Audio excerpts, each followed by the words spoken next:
ሐረግ ድራማ ላይ እንግዲህ በክፍል 106 ኤፍራታ እርጉዝ መሆኗን ያፌት አውቋል ማለት ነው። ይሄ ልጅ ግን የሚያስወርድበት መንገድ እየፈለገ ይገኛል። ልጁ የሱ እንዳልሆነ ጠርጥሯል፣ አውቋል ማለት ነው። ምክንያቱም ያፌት ከኤፍራታ ጋር ምንም አይነት ግንኙነት የለውም፣ እንደሌለውም ስላስታወሰ ልጁ የሱ ስላልሆነ ቀጥታ የናታን ነው ብሎ ስላሰበ እንግዲህ ልጁን እንድታስወጣ ወይም ልጁን ሊያስወጣበት የሚችል መድኃኒት እየፈለገ ይገኛል። ስለዚህ ኤፍራታን ያፌት እንግዲህ ልጁን ሊያስወጣባት ይችላል ወይስ ደግሞ ኤፍራታ በሌላ መንገድ ልታቅ ትችላለች። በሌላ በኩል ናታንና ኤፍራታ እየተቀራረቡ ነው ማለት ነው።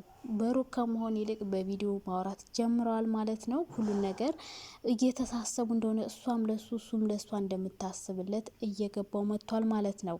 ነገር ግን ናታን ለኤፍራታ አንድ ደብዳቤ ልኮላት ነበር። ይህ ደብዳቤ እንግዲህ ምን እንደሆን አይታወቅም።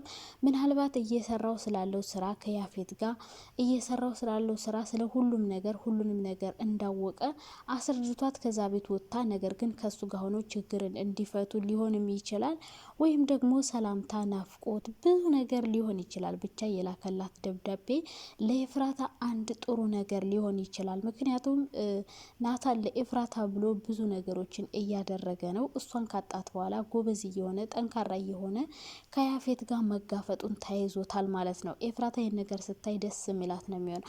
አሁን ላይ ኤፍራታ ከያፌት ጋር የምትቆይበት ጊዜ በጣም አጭር ነው የሚሆን። ምክንያቱም እዛ ቤት መውጣት አለባት። ምክንያቱም አሁን ላይ ምንም ማድረግ አትችልም። እዛ ጋር ሆና አንደኛ ያፌት እንደሚያውቅ አታውቅም። እሱም ደግሞ ሄዶ ቤት ውስጥ እርጉዝ እንደሆነች ማወቋን አይናገርም። መናገርም ስላልፈለገ ነበረ ውጭ ሆኖ መጠጥ እየጠጣ እንግዲህ ራሱን ለማረጋጋት እየሞከረ ያለው። ምክንያቱም ከአሁን በፊት ኤፍራታን ምንም ነገር ስላላደረጋት በቃ በጥንቃቄ ነው ያስኳት፣ ምንም አላደረገችም ብሎ ነበር ያሰበው። ነገር ግን ስለተበለጠ ስለተሸወደ ኤፍራታ ከኔ ማምለጥ የለባትም የኔ ናት የምትሆነው እያለ እንግዲህ ራሱን ለማረጋጋት እየሞከረ ነው። ኤፍራታ አሁን ላይ ከዛ ቤት መውጣት አለባት። ግን ደግሞ እንዳትወጣ ያደረጋት የሆነ ነገር ያለ ይመስለኛል። የሆነ ነገር ማድረግ የፈለገች ይመስለኛል። ግን ማድረግ የፈለገችውን ነገር እስካሁን ድረስ እስካላደረገች ድረስ ከዚህ በኋላ ያላት አማራጭ ከዛ ቤት መውጣት ነው። እዛ ቤት ምትቆይ ከሆነ አንደኛ ሆዷ ስለሚገፋ ትሰጋለች። ያፌት እንዳላወቀ ቢሆንም እሱ ማርገዟን ያላወቀ መስሎ እንግዲህ ልጁን ማስወጣት ነው የሚፈልገው። ምናልባት ግን ለኤፍራታ የሆነ ሰው ሊነግራት ይችላል፣ ወይም ሉሊት እዛው ሁለቱም ጋር እያጣቆሰች ስለሆነ የያፌትን መረጃ ለነ ኤፍራታ የኤፍራታን መረጃ ደግሞ ለያፌት መስጠቷ ስለተያያዘችው ምናልባት ሉሊት ልትነግራቸው ትችላለች። ነገር ግን አሁን ላይ ገነት አሁን ያፌት እንዴት ነው መድኃኒት ሰጥቶ የኤፍራታ ልጅ ሊያስወጣ የሚችለው የሚለው ነገር ነው። አንደኛ በምግብ አድርጎ ነው ሊሰጣት ይችለው፣ ሁለተኛ በመጠጥ አድርጎ ነው ሊሰጣት የሚችለው። ግን እንዴት አሁን ላይ ገነት እዛ ቤት ሆና ምግብ ልትሰራላቸው እንደምትፈልግ ኩሽናውን እንዲያሳያት ለአቤል እንግዲህ እየነገረችው ነበር። አቤልም ኩሽናውን ለማሳየት ወደ ኩሽና ይዟት ሄደዋል። ገነት ናት ማለት ነው ከዚህ በኋላ ምግብ የምትሰራላቸው። ገነት ምግብ ሰራሽ ማለት ያፌት እንዴት ነው ለኤፍራታ ይሄን መድኃኒት ሊሰጣት የሚችለው? ምናልባት እንድትጠነቀቅ ልትነግራት ትችላለች። ያው ኤፍራታ እርጉዝ እንደሆነች ማንም አያውቅም ጽዮንና ከሉሊት ውጭና ከያፌት ውጭ ማለት ነው። ያፌት አሁን ላይ ልጁን እንዴት ሊያስወጣው ይችላል? ሰላም ውዴ ቻናሌ ቤተሰቦች እንዴት ናችሁ? ደህና ናችሁ? በጣም ደህና ነኝ እግዚአብሔር ይመስገን። እናንተም ሰላም እንደሆናችሁ ባለሙሉ ተስፋ ነኝ። ዛሬም በአዲስ ነገር ከች ብያለሁ። ለቤቱ አዲስ ከሆናችሁ የተለመደችዋን እንግዲህ ክፍል 106 ላይ ብዙ ነገር ተፈጥሯል። ክፍል 107 ላይ ደግሞ ምን ሊፈጠሩ ይችላሉ? እንግዲህ በክፍል 107 ሊፈጠር የሚችለው ኤፍራታ እዛ ቤት ህመሟ ተሽሏት ልትወጣም ላትወጣም ትችላለች ማለት ነው። ጽዮንና ዳግም አሁን ላይ ምንም ነገር እያደረጉ አይደለም ማለት ነው። አቤል ላይ ያለው መረጃ እስካሁን ድረስ አልጠፋም። አቤል ግን ጽዮንና ቢንያምን አብሮ ሲያቸው ሁሌም እየተናደደ እየተንጨረጨረ እየተቃጠለ ይገኛል ማለት ነው። ምክንያቱም በዛ ጋር ምንም ነገር መናገር አልፈለገም። መረጃውን አሳይቶ በዛቻ ጽዮንን ከሷ ጋር ማድረግ ነበር የፈለገው። ነገር ግን አሁን ላይ ውስብስብ ችግሮች እየተፈጠሩ ስለሆነ አቤል አሁን ላይ ጽዮንን ትቷታል ማለት ነው። እነሱም የጀመሩትን ስራ እየሰሩ አይደለም።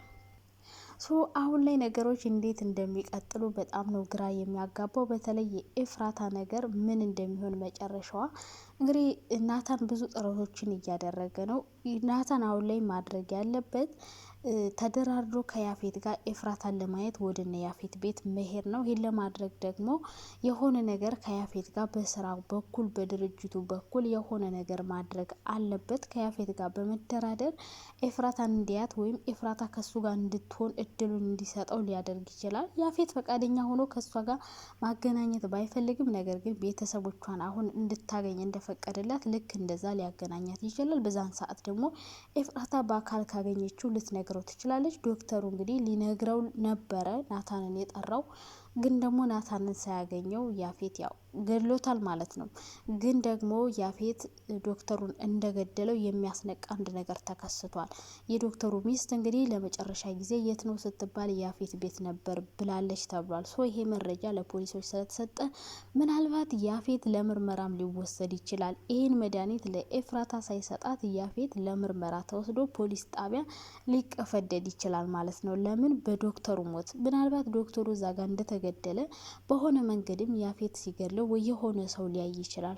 ያፌት አሁን ላይ ሌላ ወጥመድ ውስጥ ከገባ ምናልባት ኤፍራታ ልጇን ይዛ ከዛ ቤት በሰላም ልትወጣ ትችላለች፣ ወይም ደግሞ ሁሉንም ነገር ለነናታ ልትነግራቸው ትችላለች። አሁን ገነት በተደጋጋሚ አብራት ጊዜ እያሳለፈች ስለሆነ ለገነትም ልትነግራት ትችላለች። ናታን የእውነት ልጅ ከኤፍራታ እንዳለው ቢያውቅ ኖሮ የሚከፈለውን መስዋዕት ከፍሎ ኤፍራታን ወደ እሱ ሊያመጣት ይችላል። ኤፍራታም ጥንቃቄ ልታደርግ ትችላለች።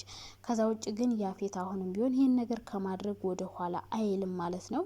እንግዲህ ያፌት ናታንን መግደል አይፈልግም። መግደል ቢፈልግ ከአሁን በፊት ብዙ ጊዜ መግደል ይችል ነበር። ነገር ግን ማሰቃየት፣ የእሱ የሆኑ ነገሮችን ሁሉ መውሰድ ነው የምፈልገው እያለ ነበረ ሰው ናታን ወደዛ ቤት ሲሄድ ምናልባት ኤፍራታ ዶክተሩ መሞቱን ስትሰማ በእርግጥ የሚነግራት ባይኖርም መስማቱ አይቀርም።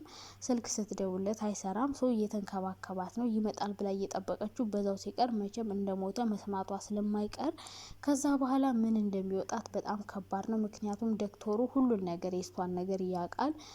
ይህን ነገር ምናልባት ያፌት ሰምቶ ነው የገደለው ብላ ልትጠረጥር ትችላለች። ከሷ ጋር የተለየ ቅርበት ስላለው እኔ ውጤቱም እንደተቀየረ ስለተሰማ ብዙ ነገሮችን ኤፍራታ ልትሰማና ልታቅ ትችላለች። ከዚህ በኋላ ከያፌት የምትርቅበት መንገድ አይርቅም ማለት ነው። ብቻ በቀጣይ ክፍል ሐረግ ብዙ ነገሮች ይፈጠራሉ። ምን ይፈጠራል የሚለውን ነገር እንግዲህ በቀጣይ ክፍል ነው የምናየው ማለት ነው። ኤፍራታ ልጇን በሰላም ይዛ ከናታን ጋር ወጥታ የምትኖርበት እድል ይፈጠራል ወይስ ደግሞ እዚሁ ስቃይዋ እንደበዛ አሁንም ልጇን አበላሽቶባት ያፌት እንዲሁ ስታለቅስ የምትኖር ይመስላችኋል? ያፌት እንግዲህ ካሁን በፊት የቤዛ ልጅም እንዲወርድ አድርጎባታል። አሁንም ደግሞ ኤፍራታ ሊደግማት ነው ማለት ነው። ተሳክቶለት የእውነት የኤፍራታ ልጅ እና የናታን ልጅ ያስወርዳል ወይስ ደግሞ ሳይሳካለት ቀርቶ ባደረገው ነገር ፖሊስ ወስዶት ሳይሳካለት ከሽፎ ኤፍራታ ሁሉን ነገር አሳክታ እዛ ቤት ተወጥታ ያፌት ይሸነፋል? ግምታችሁን አስቀምጡ።